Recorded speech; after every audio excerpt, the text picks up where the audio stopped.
Yo, Trip lang, trip, pakinggan nyo to. trip, bakit? Trip, Trip lang. trip lang. Halika na tara, madali lang talaga. Pangako pagkatapos humihinga ka, padali na pare magliliwanag na. Kung di ka sasabay, maiiwanan ka. Ang isip ay wag na gawing pangdalawa, dahil isa lang ito. Ang gusto lang naman ito ay maging masaya. Para di ka mabato ay iwasan mo ang pananatili sa isang lugar. Ibig ko sabihin ay huwag ka papasakop sa takot, wag ka papasakop. Kapag nangate, di ka matito isipin mo. Hinipan sa lahat ng karanasan mo dito sa mundo. Bilang tao, gano'n pa rin hindi nagbago. Pinakamasaya yung di pinlano. Kasi pag di mo pa alam, di mo nalalaman, pero exciting naman.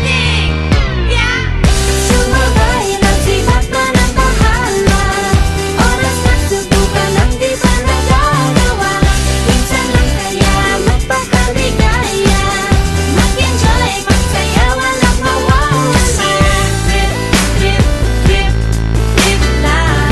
Trip, trip, trip, trip May lang. gusto kong gawin pero nangangamba na baka mga tao tawanan ka. Nais kumanta pero di mo forte. 5 piso lang naman ang karaoke. Go, basta sa bakanting lote. Joke, galingan kahit konti. Kahit rip, bigay lahat sa ginagawa mo. Na sa ganun ay walang masabi ang ibang tao. Sa ginagalawa nating mundo ay maraming loko-loko. Hindi mo naman inaano ano ba talaga ang kailangan nyo. Siguro ang trip nyo rin, hindi nyo lang agawang gawin. Kung ganyan na sakyan mo na lang, wag ka na mag-alala kung saan ka dadalhin. Oo, pag